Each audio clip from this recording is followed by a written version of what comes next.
talents that maybe not, that are not like those talents, but it's talent. Amen? I remember a sad story, and many of you know who I'm talking about. I'm not going to say any names, but Mama would have a birthday, and one daughter would buy a big, beautiful card. Another daughter would buy a big, beautiful card. Another son would buy a big, beautiful card. And this other daughter would write several lines of poetry, all right, and make a small book and give it to Mama.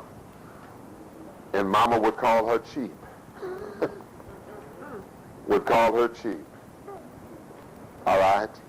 Cheap, tight, and why don't you buy me something? So the gift was rejected. This person was capable. The person wrote lines of songs for me.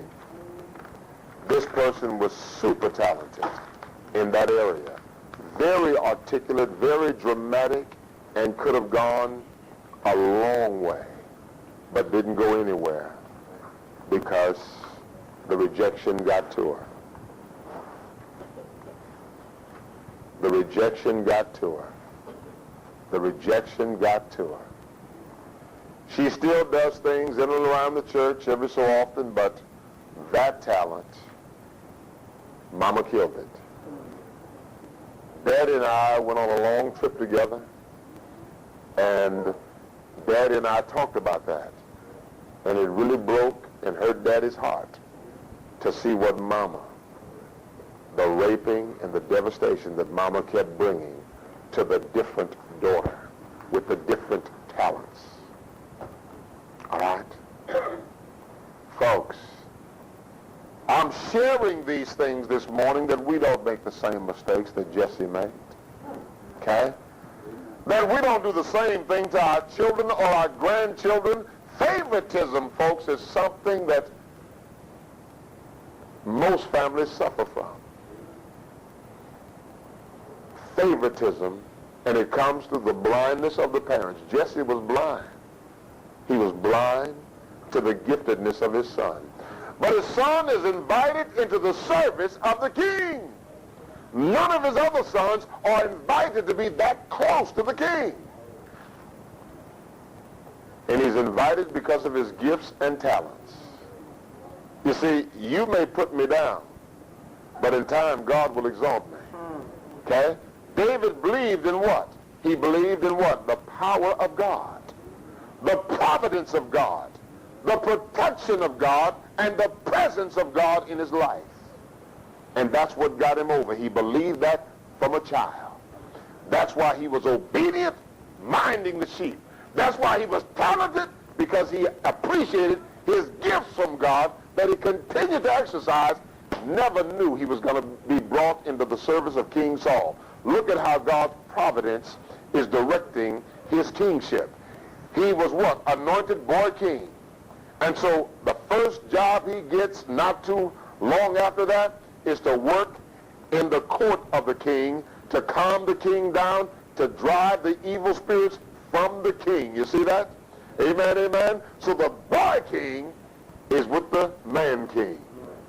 What greater, okay? What greater opportunity could a person have to learn about kingship over God's people? Then Saul. So these are the talents that David had. Now let's go to one phase, one last phase, and that's where we're going to end, folks, today. David the boy king, all right? The boy king, he's anointed. The boy king goes into service with Saul, okay? The boy king shows a spirit. A spirit. Now notice, folks, he's a boy king. He's a boy king. He could say, after being anointed king, I got no business playing harps. I need to be governing, all right? I need to be doing this. No, he's a humble, obedient person waiting on the providence of God, folks. Not trying to push himself or exalt himself, but humbling himself and letting God exalt him in time. Too many of us don't have that kind of patience. Amen? He He's a servant king. He starts off as a servant king. Amen. Serving the king wherever he's needed. Amen. All right, the boy David serves the king Saul. The wicked king, the king who is impetuous, the king who really has lost the kingdom, he still serves him until God removes him. Wow. He's a humble king. That's humility, folks. He's an apprentice king, learning by doing in the presence of the present king. Later on, we find out he becomes Saul's arm bearer, and then he's an obedient king. Folks, David is so much like the Christ. The Christ, the King of Kings, came as what?